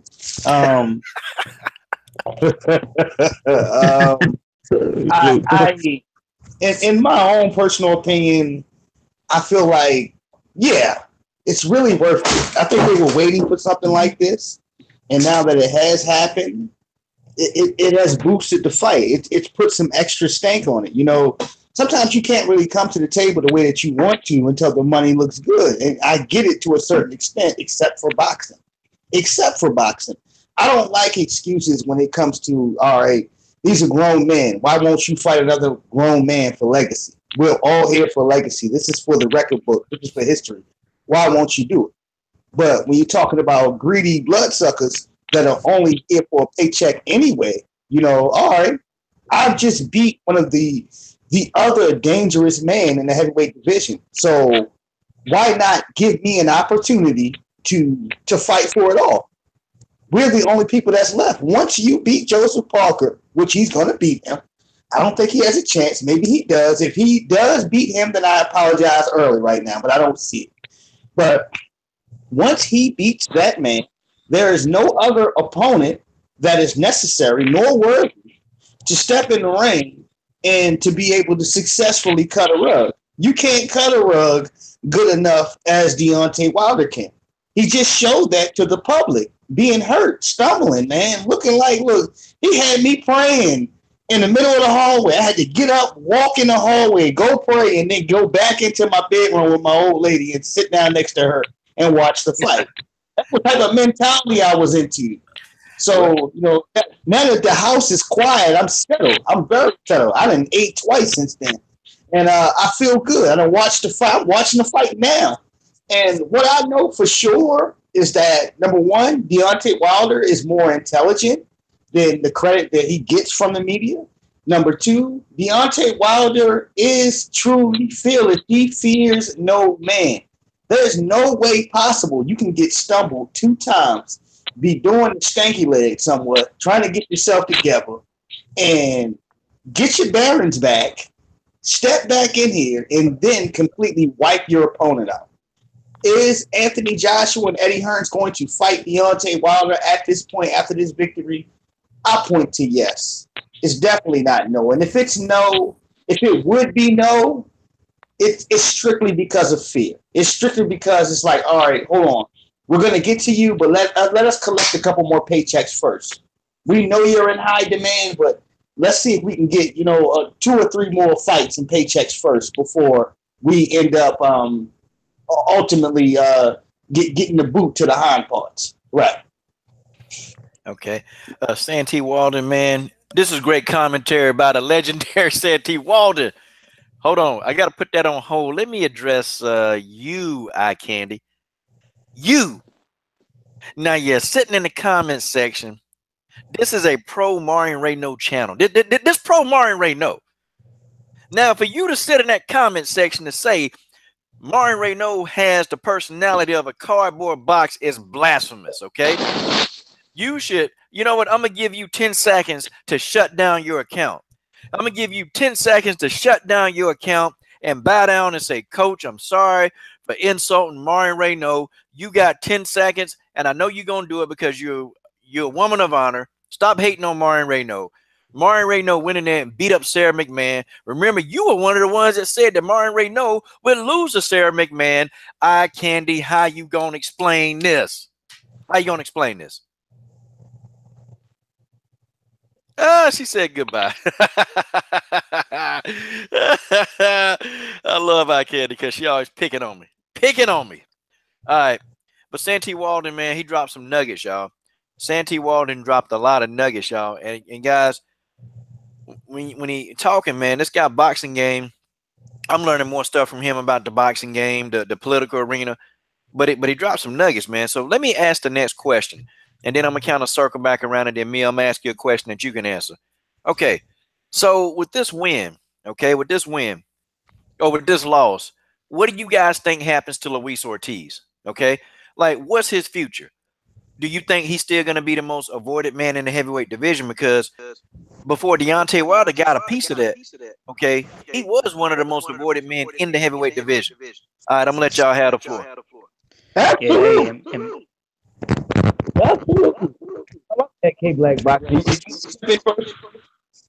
yeah, I was going to just say, man, Luis Ortiz, man, I still think, although he got knocked out, man, like you said, brother, my brother Santi, man. First and foremost, man, my brother Santi Walden got when it comes to politics, man, he's better than CNN, Fox News, and all the rest of those political arenas, man. Hands down, Santi Walden is the best political person that I know right now. I'm being, just hands down, man. But Appreciate that, my brother. I really yeah, appreciate man. that, man. Subscribe to my brother Santi Walden. This is real talk. This is my LDBC brother right there, man. But Ortiz, although like I said, he in a losing effort, man, he would have took out the rest of the. He would have took out majority. He probably took out the rest of the title holders, man. I'm just being totally honest. He would have been a title holder tonight if he was facing either Parker or even Joshua, man. Um, what he did, it was just a whole lot of heart by Wilder, So I still think he still is a high risk, low reward, man. So, man, this was his last opportunity. Like his corner was telling him, don't blow it. This your only opportunity. I truly believe that, man. And he's gonna be able to fight maybe some D and C list fighters, man. But I don't really see nobody else that's trying to fight for a title is gonna be trying to fight that guy, man. Whether he's 177 years old or not. Oh, man. Hold on now. Hold on, K Black, my brother. This is the thing. What has been showed over in capacity is that us, the boxing fans, and a large percentage of today's media, we have a decision of who you're going to fight. How many people have we pushed their backs against the wall and forced them to do what they were supposed to do in the first place? We could check off Cal Brook. We can even check off Mayweather and Pacquiao, even though it was a sham. But we forced a lot of people to do what they're supposed to do. Now, let me clean back into King Kong Luis Ortiz. Okay. After Anthony Joshua disposes of Joseph Parker, Joseph Parker might think it's a good idea to get in there with King Kong Luis Ortiz. Why? Because he got stopped. A lot of these fighters that get stopped, some of these folks feel like mentally they have deteriorated in the ring. You know what? They're not 100% of that. They're not 100% themselves anymore. So I have an advantage to pick them apart because Deontay Wilder has taken a piece of him in the ring. So now I can do the same thing. But they forget that they're not Deontay Wilder. So with that, in the overall mobile, intelligent, sharp, strategic, classic boxing skills that Luis Ortiz displays, as you said, K Black Boxing, he will, matter of fact, he will put pressure and possibly dominate the rest of the heavyweight division minus Deontay Wilder. So much so, he could whoop on everybody so much so that he puts himself in the picture in the limelight of getting a second Deontay Wilder fight. I see him flushing Dillian White down the toilet. I see him flushing Big Baby Miller down the toilet. I see him stopping Joseph Parker. I see him giving Anthony Joshua the worst fight he's ever had in his career. This same King Kong Luis Ortiz that was stopped in the 10th round. I'm talking about him. Anything less than that, if he comes in there flimsy, fighting weird with a new trainer, I'm not talking about that King Kong Luis Ortiz. I'm talking about the guy we seen tonight. Dangerous, very patient, picks his shots, very patient, an overall marksman in there, and fearless. I can say that too, fearless. Now, your body is your body. Some people can't take milk. You understand what I'm saying? You can't drink dairy products. You're lactose intolerant. So you're gonna, your body's gonna do the right thing by that, right? Some people, whatever, you can't stand the sight of blood. If you see blood, your stomach's gonna hurt. It's just it is what it is. But you cannot measure a person's heart on the scales of King Kong Luis Ortiz or Deontay Wilder on that fight, because both of those brothers showed 100% heart. Look, my daughter is watching, and I will not allow you to embarrass me or to let my daughter see me quit on the stoop. I will fight with everything that I have left in the tank in order to show you that I am about my business. None of these guys have anything. This just has nothing to do with Wilder. Anything for King Kong Luis Ortiz. Not that one we seen in the ring or not. Absolutely not. Wow. Dang, man. The brother Santee Walden just, dang, man. Dang. She just brought, I mean, Santee Walden just put the house down. Okay. He just put the house down. And he pretty much done said it, man. He said it so well. I can't follow that up, man. I can't do it, man. Man, listen, man, Luis Ortiz, he put his heart out there, okay? He put his heart out there. The man fought. And this is a credible win, but we know that we're going to have the Wilder detractors that they're going to do anything that they're going to try to do is to keep from giving Wilder that credit. Okay, they ain't going to do it, man. They're not going to do it. They're going to say he was, windmill Wilder. He wasn't technical. It don't matter. The man still got the knockout. And his style of fighting, it works for him. Just like Showtime Sean Porter. He's not an orthodox fighter, but it works for him, that when he goes and does all, it works. That's Deontay Wilder style. And I think Mark Breland would be an idiot to take that away, completely take it away. It works for him. It's working for him. Yeah. Coach, King Kong Luis Ortiz was technical. He was very technical. I'm not talking about from round one. You seen him properly as a southpaw, placing the straight right hand to the body when he couldn't find anything upstairs, like making the proper investments for later. He was doing all this stuff. I'm talking about like this is grade A. Floyd Mayweather Jr., Andre Ward investment type style. Okay, all right. I know in the first round I can't really reach you. I can't fill you out like that with my jab, but let me make that investment to the body as much as I can. He was doing all of that, and he still lost. That says a lot about who Deontay Wilder is. Yeah. And Santee and Coach, you say, I'm just say this, man. Not only that, brothers, man, and Keith as well, man. Not only that, man. That brother was moving, man. You see how he was moving, bro? That dude, he's a big ass. Excuse me, PG-13 channel. He's a big guy. he's a big guy, man. And he was on his toes, man. That brother was on his toes, moving. He was forcing Wilder to move around in circles. Literally, he was cutting, stepping, cut, step, go a jab, step, cut, step. And he was like, I'm like, what is Wilder gonna do? How he gonna line up that right now? I told you I went in the hallway and prayed. I was like, oh my look. Man, I ain't going to the hallway and pray, man. I was in the living room, though, man. I was like, Wilder, do not do this to us, man. We've been riding with you. We gonna ride with you. We gonna ride with them regardless. But you know how these trolls gonna do it. These detractors gonna do, man. I mean, they would have been ridiculing the whole LDBC for that, man. You know what? Any of you trolls, because I know you in here, especially you, fat boy. All you guys, that fat boy joint. If you guys want to meet me tomorrow, y'all can come on here tomorrow. I'll send you a link. You want to come on here? You want to give us this work? I tell you what, I'll moderate. I won't jump on you at one time. I check with the bottom line schedule. Matter of fact, it can be a 3-on-3. Me, K Black, and the bottom line versus 3 of you popcorn Pop-Tart farts. Okay, you can. Hey, it'll be come get it. It'll be come get you some of the LDBC. Okay, come get it. If you guys, you Deontay Wilder detractors want to come, because we're going to give y'all that work, okay? Y'all come in here tomorrow. Tomorrow, we will deal with y'all, okay? We'll put y'all guys' head on a platter, especially you, fat boy. We'll put your head on a platter, okay? We will starve you, okay? Because we know you like, we know you like snacks, okay? We know you like snacks. And Skinny Jeans, you with that Illuminati hat, I know you listening, okay? Be a man, okay? Come on and stand down and shut your account down. That's what you do. And you know what? I want to add this to this. Like I was talking about this earlier with 78 dropped this video. I watched the guy break down like step by step all the good qualities of King Luis Ortiz. And I'll be damned. Like this guy was correct. I can't remember the channel. He was correct 100%.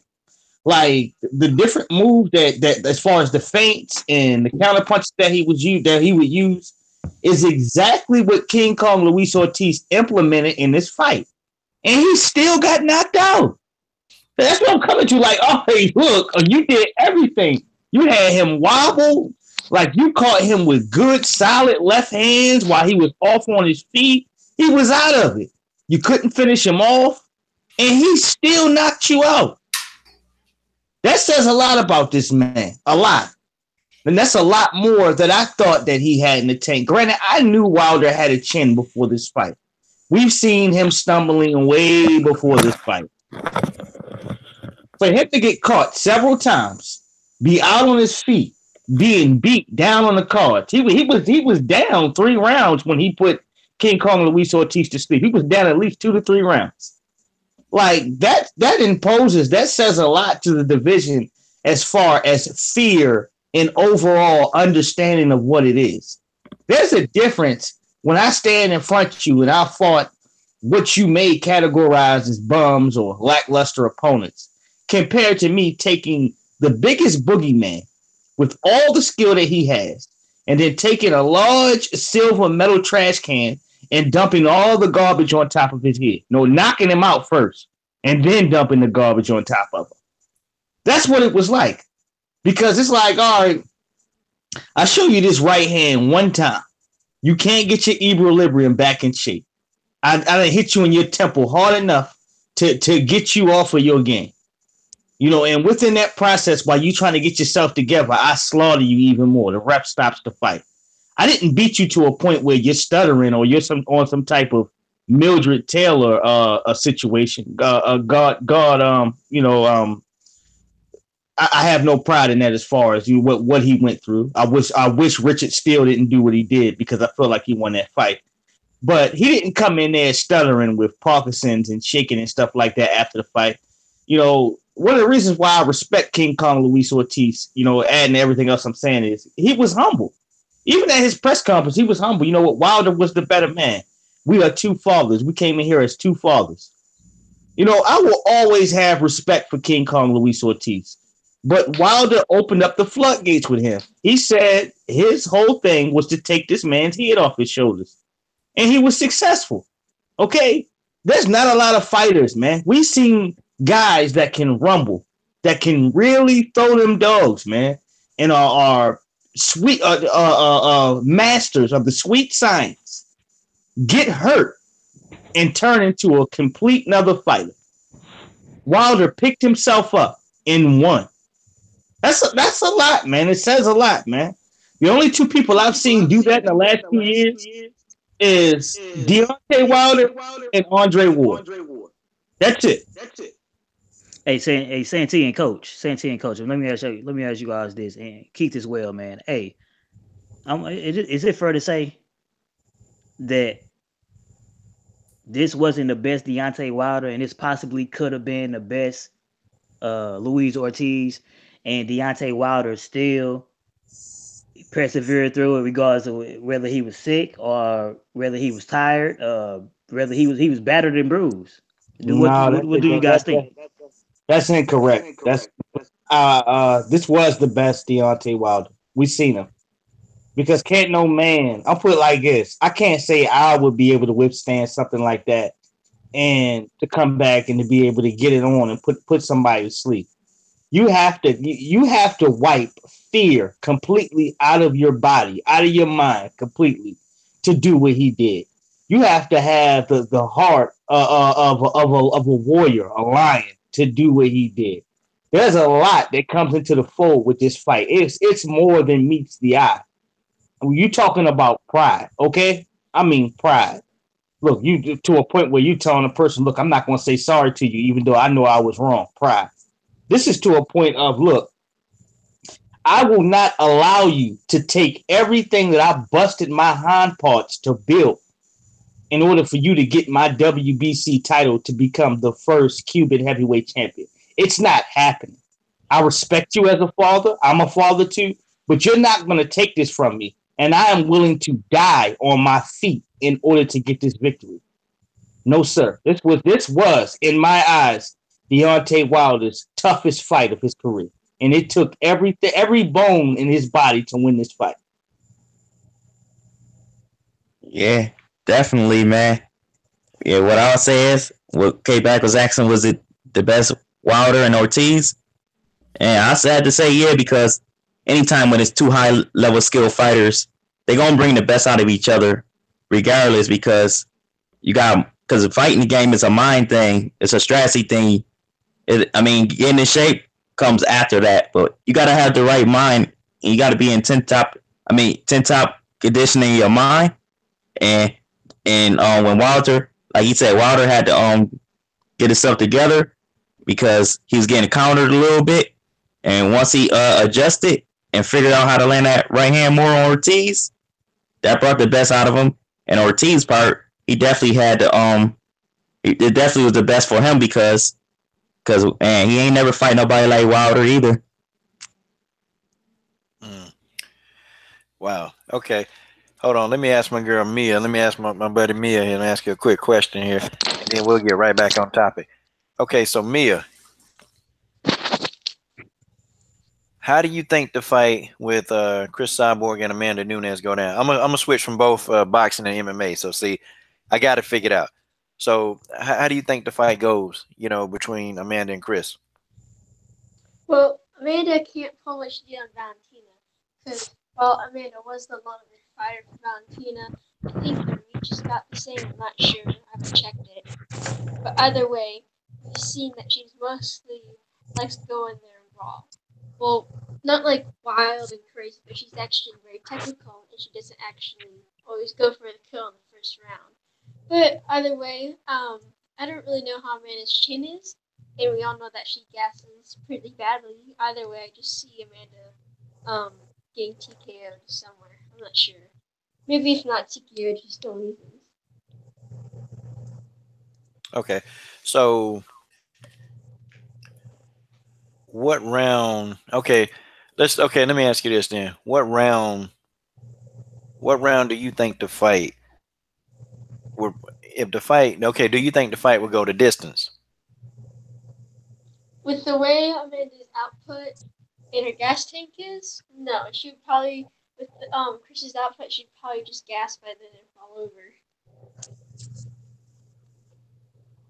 Yeah, but what about the BJJ skills of Amanda Nunez? Like, do you think that's gonna play a factor? I think it would play a factor.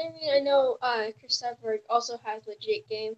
Like if you look up on even Wikipedia, they have the listing of her BJJ tournament. Like we know she isn't the best in the world when it comes to pure grappling, but we know she isn't any scrub off the floor. The thing about Amanda is I haven't seen her do too many things off her back. Like I've seen her escape, and usually she beats down someone before she goes for a submission. So I don't know. Like I really don't know. The thing about grappling is it's a lot more exhausting than striking. Now, if we're talking about like wrestling or takedowns, wrestling's more can be more exhausting, but like I think BJJ is more technical. So I don't know if she goes for the ground, she's gonna tire herself out more there. Wow. Yeah, people saying that, I'm looking in the comment section now. A few people saying that Amanda got the tool set to probably beat Cyborg. I think she's skillful. I don't know. See, she struggled against Valentina, the smaller woman. I don't know. I think Cyborg, I just think she's faster than Amanda, and I think she hit hard, and people just don't take into effect because, Amanda Chin has been tested twice, once against Alexis Davis and once against Kat Zingano. And I don't know. I just think, I don't know. I think when Chris Cyborg hit Amanda, I think Amanda gonna feel it. But that's the only person in the UFC right now who I think got the biggest chance of even beating Chris Cyborg, even getting close. And she the most skillful. But yeah, it's gonna be kind of crazy. It's gonna be crazy. These next couple months, it's gonna be eye opening. And now did you hear that they trying to pull Amanda out of the July fight? That seems wrong. I'm not really sure what's going on with that. So apparently, I've heard that Amanda, or the UFC, wants a title fight with Rocky, which I feel like that does need to happen. But if that does happen, that would mean Chris Cyborg and Amanda would probably happen actually at the end of the year, because I've heard it might be in May if she fights Rocky. So that's too soon. But then just to go back there and fight Cyborg would be too much. Okay. All right, well that's good. All right, I got to start out with my boy the bottom line on this one. Oh, Santee, boy, you gonna eat this one up. What do you think Eddie Hearn's first words out of his mouth gonna be when we finally get to see an interview from Eddie Hearn? Bottom line.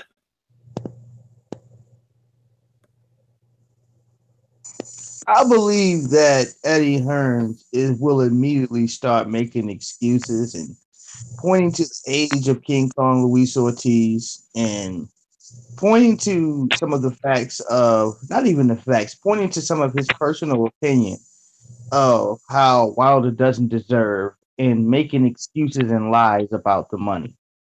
Eddie Hearn has proven himself to the public to be a charlatan. He has proven himself to the public to be a con artist, and he's proven himself to the public to be a liar. So because of that, he will cater to the normal crafts and skills that he feels like he's good at. The problem is with this is, Coach, with so many intelligent people today that are used to and comfortable with doing their research, you have other people that are so lazy they don't care to do their research.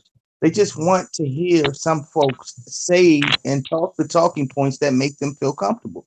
So this is where Eddie Hearns comes in. He is the feel good speech. He is the guy that sets a proper perspective for the trolls and the detractors of Deontay Wilder.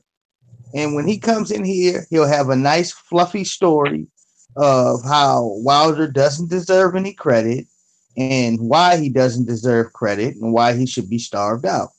I will be surprised if he's talking any tune of fairness. This is a guy that is slick and greasy, that wants to enjoy the fruits of Anthony Joshua's labor and collect as much revenue off of Anthony Joshua as possible and collect a few dollars as well off of Deontay Wilder.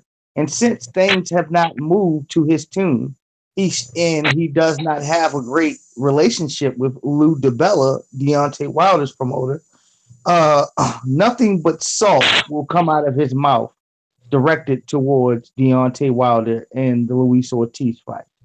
Simply because it's not in his best interest to give Deontay Wilder any type of praise, credit, and recognition. Though he needs nothing from Eddie Hearns. Eddie Hearns is just a person in the way with a straight face or smiling, snickering, wondering how much money he's going to get out of the deal. How can he be comfortable at the end of the day? It's not about reality. It's not about facts. It's not about traditional boxing. It's not about the best fighting the best. It's about how big of the check can I receive from me being a day-to-day slime ball, a grease ball, an untrustworthy charlatan that is incapable of telling the truth. Not because he doesn't know right from wrong, but because he feels like on the landscape of being the businessman, this is the right way to do things. Called him a charlatan. Oh man, I always roll whenever you say that, man. I can't help it. So, okay, K Black, man, what you think Eddie Hearn's words gonna be, man? His first words. Man, like my brother Santee just said, man, excuses, man, right out the gate. Um, if he beat, Joshua beat Parker, in my opinion, there's a possibility that that's going to happen. He's going to have three of the major belts. So what they're going to try to do, they're going to try to say, well, we don't need Wilder. He needs us. That's what he's going to say more than anything. He's like, well, we got three of the major belts. He only got one. And although Wilder did say whatever he's willing to, whatever the purse split, he's willing to take it as long as they, do a reversal and in a rematch. Like he said, he'd take 10%. Wilder said he'd take 10% and get Joshua 90%. But if he once he knocked Joshua out and they do a rematch, he wanted to get the 90%. He want Joshua to get that 10%. You know what I mean? So he's just gonna continue to make excuses and continue to say that, well, he's gonna make it between them. He's gonna make it about himself. And what we're gonna end up having, we're gonna have a UK champion and a US champion. You know what I mean? So Deontay Wilder, I think if I heard it correctly, that he said he's gonna be in attendance. He's actually gonna be a commentator for the Parker and Joshua fight. And he said that he's gonna hop in the ring. And I wanted him to do that once Joshua and Klitschko fought, but he was trying to be respectful. But you see what happened, him being respectful. You see what that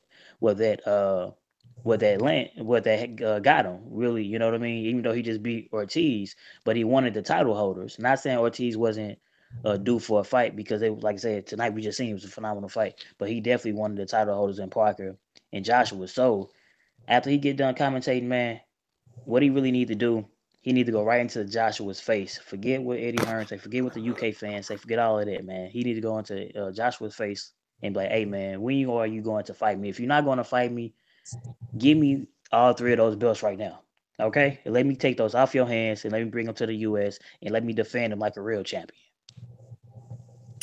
Yeah, and K Black, I think people forget, man, that this was a risk, man, for Wilder. Like, this was a big risk, because had he lost his fight, man, he could have lost out on paydays, man, which I don't care nothing about. But it's just a risk that he put out there to fight the best, man. And he said he want to fight the best, but now, because he won, he done set himself up for a big payday. But he had to take the risk, man. He took a risk, because he could have easily just said, "Nope, I'll go fight this mandatory. Nope, I'll go fight somebody else. Nope, I want to try to get this other fight with this guy who not even on my level." See, he could have easily said that, but no, man. He went in there. He took the chance. When he got tough, man, he got tougher, and he just, some way, he found a way to win. And he dug deep, man, and it's gonna pay off. See, man, I'm a firm believer, man. You gotta do what you say you're gonna do, man. And Deontay Wilder, if it was anybody else, man, they probably would have lost. Or if it, probably would have just been content with just trying to finish the fight off and collecting the money. But that wasn't good enough for Deontay Wilder. He just didn't want to finish and collect money. He wanted to finish the fight and get Luis Ortiz up out of there, man, and take his rightful place, in legacy when legacy happens. Because if he becomes undisputed, I don't care, man. I don't care.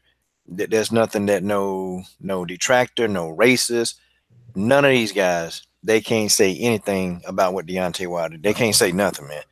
Deontay Wilder is and still will be, he is a very strong black man that works his butt off to get to where he is. And that's just it. I don't care what a detractor say. They can come on here and talk about Windmill Wilder. Windmill Wilder won that fight. That's how it is. Hey, if he become undisputed, I'm telling you right now, if Deontay the Bronze Bomber Wilder become undisputed, which I am projecting that is going to happen. Once Josh will get in the ring with him, he will become undisputed. Once that happens, honestly, man, at that point, like you said, man, is nobody can say anything, man. You know what I mean? He's definitely, at that point, he would be my number one pound for pound fighter, man. You know what I mean? I know we put other lighter weights in that pound for pound discussion, man. He in my top 10 already. He actually in my top 5, man. And after tonight performance, I'm gonna have to reevaluate some things, and he definitely moved up. The reason why, like I said, Terrence Crawford is in my pound for pound right now, number one, is because, like I said, he became undisputed. But if Deontay Wilder can do that, man, he'd be the first heavyweight, undisputed heavyweight. I don't know how long, man. When was the last time we had an undisputed? Was it Lewis? No, it was back in 1965. Was Evander. You said what? You said what, man? Back in 1965. Evander Holyfield, yep. Evander Holyfield. God damn, dude, It was the last. that's bananas, man. You see what I'm saying? You see, man, if that man become undisputed, man, he can't nobody, man. He's gonna be the number one pound for pound fighter, man. Man, yeah. Oh, it was 11 years before Terrence Crawford became undisputed at 140 last year, I believe. And by beating Julius Undango with a body shot in the second round, he became the undisputed champion at undisputed period. Undisputed has not been a big thing, and you know why, due to people making it cool for a fighter to hold on to one belt and get so much credit. I mean, the truth of the matter is, in each division, if there's other champions, you need to be fighting those guys. I'm not a big praiser of 4 belts in every weight class. It gives a fighter an opportunity to hide in the bushes and disregard people and fight who they want to fight and fight crab cake mandatories that the sanctioning bodies call mandatories. These guys that you've never heard of that have just jumped out the bushes somewhere and say, "Hey, this guy's a mandatory." All right, well, where can I find his fights? And you probably couldn't find even one fight on YouTube with this Joker. But this is what they've been able to do. Now the difference is with last year and the good work with the LDBC, we have put pressure on these sanctioning bodies to stop doing this.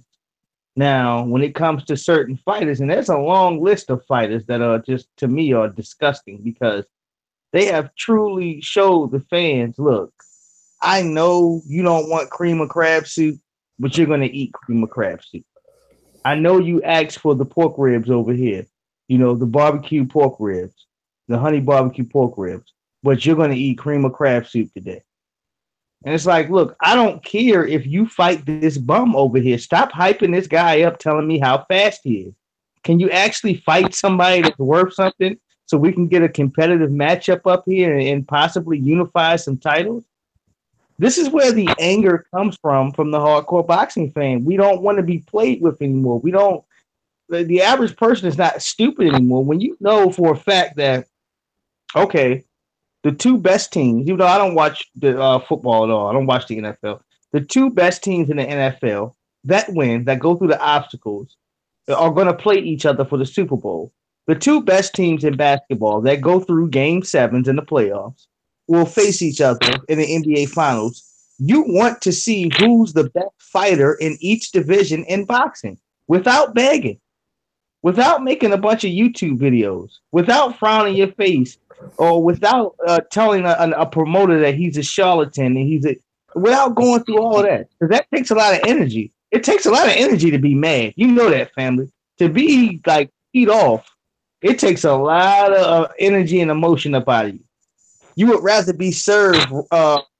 You would rather get your pork ribs up front, okay, before they hand that cream of crab soup and tell you, "Hey, man, hey, look, I tell you what, we'll give you pork ribs in 3 months, but for right now, hey, I got this guy right here.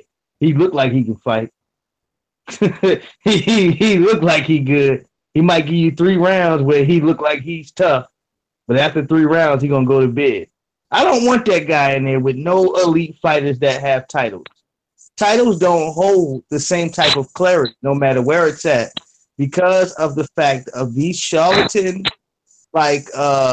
promoters that are comfortable with nonsense, man.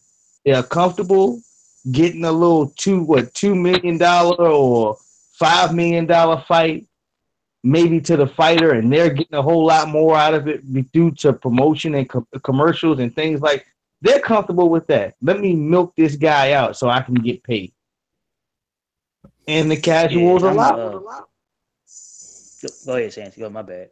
Yeah, and the casuals allow it. These are the people that upload videos and make excuses for ducking and are talking about another man's money that they can't spend. And why would he take that fight for $5 million when he can make $15 million over here? Because that $5 million fight is actually the fight that people want to see. Like, you don't have to be a rocket. That $5 million fight is the fight that makes sense when it comes to legacy and what sport of boxing was supposed to mean. I mean, don't get me wrong. I'm not going to get into black and white too far in this video, but, black fighters have been ducked forever since the beginning of boxing. So when you allow that stuff to happen, the cancer that spreads, that's acceptable.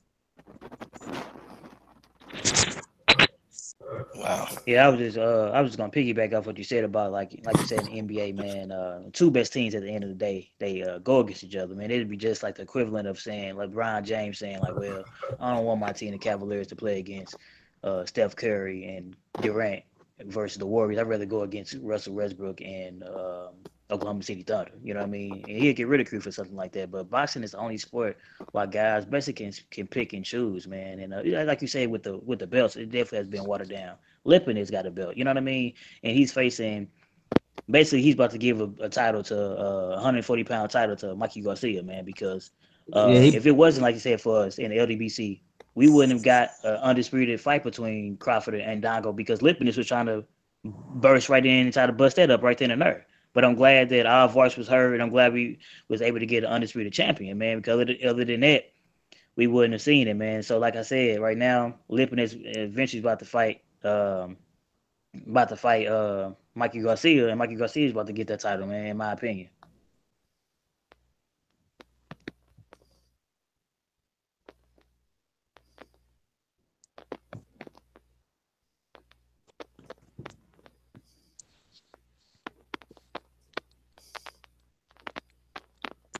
Coach, you still there? Yep, I'm still here. I'm just listening to you guys. Hello? Oh yeah.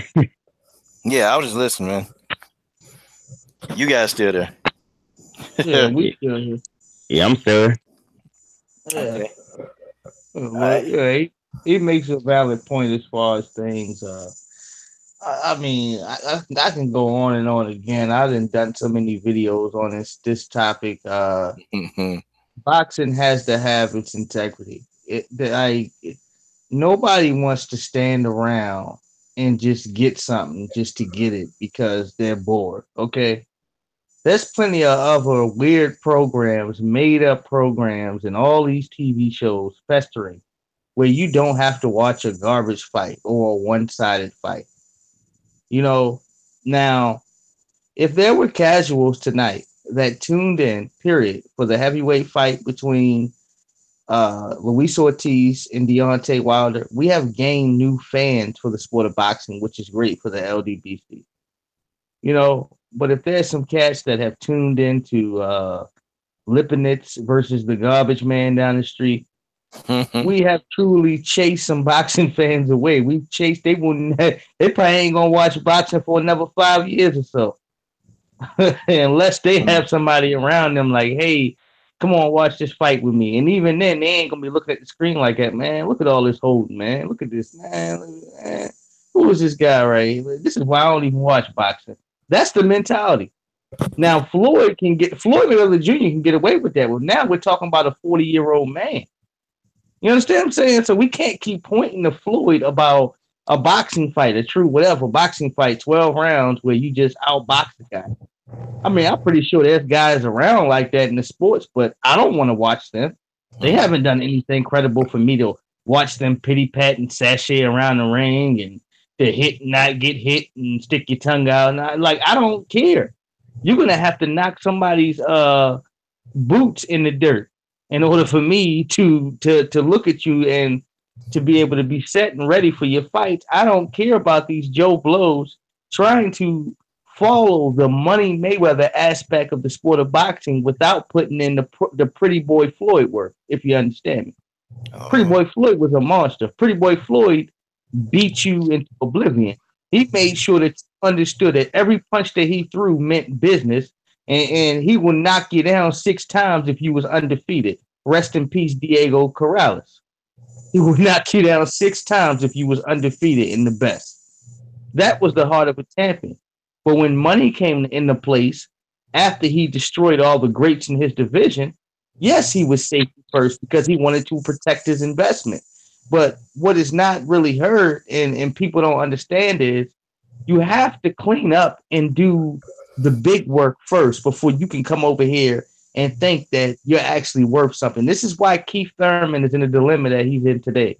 He thinks he's Floyd and Pacquiao, but even now, year to date, you don't produce the money and you don't produce the fans.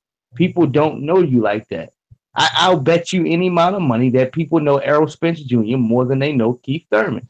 He's inactive, out of the camera, and full of excuses, and being a disgrace right now. After so many people have went to bat for him over the years for being ducked. It's like it's like the dog on the person being ducked is becoming a ducker. You understand what I'm saying? Exactly what it is. Wow. Yeah. That's Man, now it's right. Go ahead, Keith, man. Yeah, I was just saying. Yeah, some knowledge he put down though, like how he said about Keith Thurman trying to get that Floyd Mayweather mentality. Another thing about that is he ain't put nowhere near the working like Floyd did, because Floyd put years in that work. Keith Thurman went a belt or two. Think think he got the same mentality, but it don't work like that. Yeah, man, I'm just go a step further. I know that like my brother Santi was saying, they want to go to the Money May stage, but they don't want to go to the Pretty Boy stage, man. Well, listen, these guys, right? They don't even really want to go to the Money May stage either, man. They just want to go straight to the TBE stage. You know what I mean? Get all the 9-figure paydays, and they didn't even go through the Pretty Boy Floyd stage or the Money May stage. They just want to go straight to the TBE stage and say, hey, you know what I mean? I'm the man. I got a belt. I'm living lavish, man. Y'all guys should like me, and I don't have to do. I can fight. Floyd at least fights twice a year. These guys aren't even doing that, man. These guys literally fighting once a year, getting it, whatever they get, and they think they are the king of boxing, man. And then they dare somebody even say something, man. Like with Keith Thurman, people was mentioning Earl Smith's name. He would literally get upset for people mentioning Spence, man. You know what I mean? Like, dude, Spence has a title. You have 2 of the titles. Of course, we want you guys to get y'all both undefeated. Y'all both in your prime. Of course, we want you guys to fight each other so we can get closer to undisputed.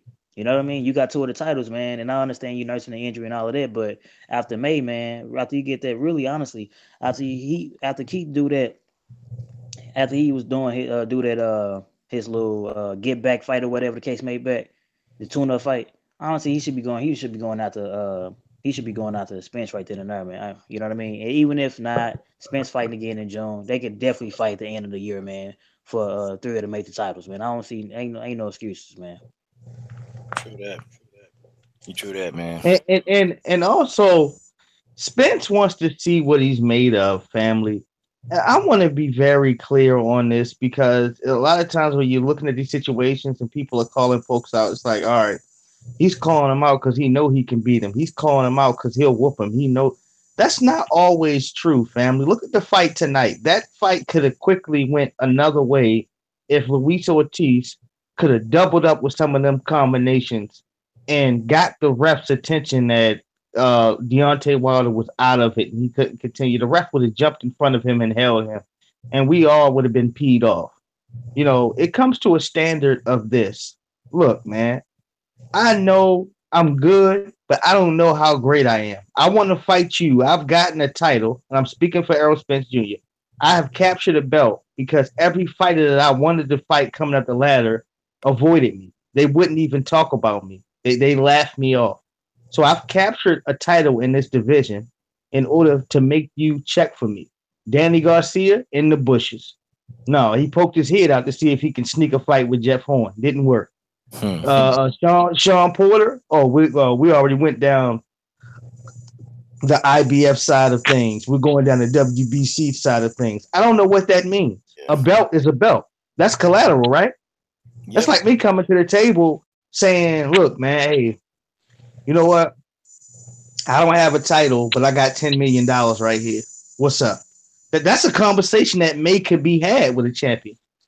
But for you to come to the table and to slap here's the IBF title that Cal Brook whooped you for. Would you like to fight me for it, to have it back? You understand it's collateral. Hey, Danny, you just got whooped and got beat up for your WBC belt. Keith Thurman has your title. Here's this IBF title that is collateral, which would look glorious in Keith Thurman's eyes if you could possibly get a rematch. You have something to offer. Would you like to fight me for this belt? And everybody's passive and kind of just say you scared. I don't want you around nothing. Yeah. It's like a person that's blind trying to fry food in your kitchen. You understand what I'm saying? Don't come in my kitchen and touch nothing. I will pull the lunch meat out and everything else and make you a sandwich. Don't touch anything. Don't touch the vegetable oil or anything. Don't touch the raw meat in it. I'll fry everything. These people do not make any sense because as far as they're concerned, they think the boxing fans are stupid and we can't catch on to the fact that they're terrified of Errol Spence Jr. A lot of them don't want to receive a beating like Cal Brook did. Cal Brook fought his hind parts off, produced well in the ring, and ended up getting his orbital bone broken out of his face. He won the day. Shout out to him. He won in 2 rounds, moving up in weight by knockout. Shout out to Cal Brook. But going into that fight, Cal Brook and Eddie Hearns tried to make every excuse in the book not to fight Errol Spence Jr. until they were cornered in, until he literally probably had people from his own country talking bad and talking down to him, to where as though he finally stood up and said, yeah, I'll fight the young boy. He knew it was in stake. Never mind that chocolate brownie talking on. He knew what was about to take place. He knew what it was. Okay, that's why he trained the way he did. This is why he fought the first couple of rounds like he did, because he knew that this young guy was going to be on his hind parts the whole fight. And that's what happened. And the moment that Cal Brooks slowed down a little bit, Errol Spence Jr. started ripping into him, displaying his dominance, and eventually stopping him, I believe, in the 10th round. So what I do want to say is, as far as with that and Spence's situation and Keith Thurman and these guys, they're scared. Okay? This is why they get hostile. Keith Thurman will get hostile like he wants to fight with a fan because he's saying, you stop ducking Errol Spence Jr. Our problem never was, okay, you need to come off of elbow surgery and fight Errol Spence Jr. No, you know what? That's unfair for everything that he's given to the sport of boxing. That's unfair. But to not give us a date, to not give us a time, to just kind of keep laughing it off. Well, yeah, everybody wants to fight me. Everybody. Well, you understand you're nobody, right? You know, he keep doing that though.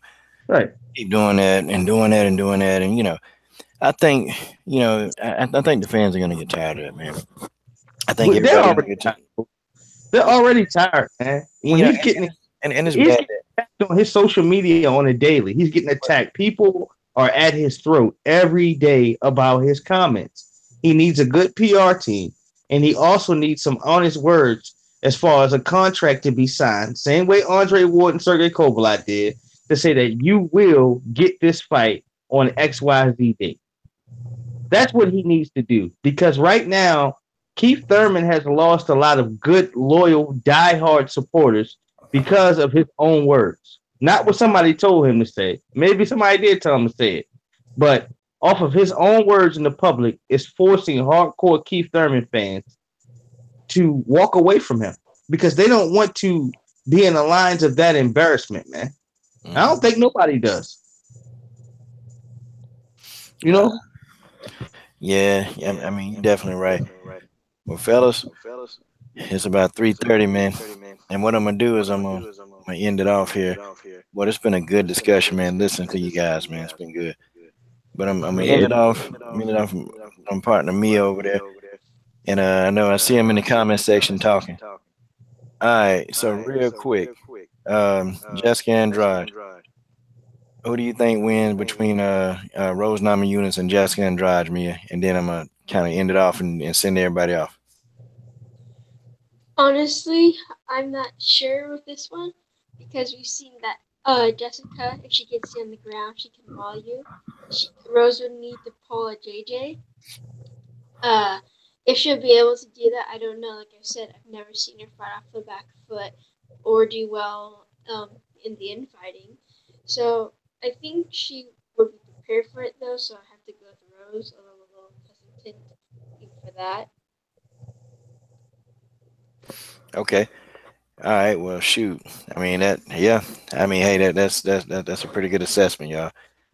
But good grief, man. It's been a fight in the comment section. It's been fights all night long. Santee Walden, you got to tell everybody how to get at you, man. You got to tell them. Just go ahead on YouTube and type in your search log, The Bottom Line SW. And I'll pop right up. It's a picture of Ryan O'Neal. You click on to that and go ahead and subscribe. There's great information there. And we chop it up about everything. I have live streams over there as well. Coach is a brother that I respect, man. I have a lot of love for, man, because he's a genuine dude. Much love and respect to everybody that has chimed into this live stream and every brother and sister that has participated in this live stream. Yeah, man. I'm about to subscribe to you right now, man. Like the way you broke down everything. Yeah, man. He broke everything down. And Keith Brown, man, definitely tell everybody how they can get at you, man. Yeah, you could even do it on here with my with the Keith Brown MMA and boxing, and either on my Facebook. I'll be on there quite a bit. I'm Keith Brown Jr. on Facebook, though. Okay. All right, K Black Boxing. Tell everybody, man, how they can get at you. Yes, sir, man. First and foremost, man, shout out to my brother, Coach, man. I appreciate you for allowing me to, grace your panel, man. Subscribe to my brother, Coach, as well as my brother, Santee Walden, as well as my brother, Keith Brown, MMA and boxing, man. Shout out to everybody that was on this panel. You can follow me on YouTube here, man. K Black Boxing. You're going to see right now on my profile pic, you'll see Deontay Wilder knocking hell, PG-13 channel, knocking out Bermaine Stavern, man. So yeah, K Black Boxing, man. And shout out to everybody in the LDBC, man. And also, man, subscribe to everybody in LDBC and subscribe to the Smoke City Mobcast, man. And Mia, I guess everybody need to know: are you gonna ever create a channel and start putting up videos, or are you just gonna be content to just come in and participate in live streams? You got to tell the people because you got a few people that's watching you too. I'd probably just come in for live streams. If I wanted to create a YouTube channel, I'd probably have to get into like how to do this stuff. And I don't really know how to do most of the technology stuff, like creating all the pages and all that. I might have to ask my dad on that. He creates photos, but like some of this stuff isn't our forte. So there's that. Man, y'all should call yourself father and daughter MMA. That's what y'all should do. You and your dad, father, daughter, MMA. And a big He just knows wrestling. That's about it. I know a bit of other things, but like only he knows wrestling. So he did teach me not to jab wrestlers when they're going in. It's like it was so hard for me at first because like if I see your face right there, I just want to jab it. and a big shout out to your dad for letting you participate with us.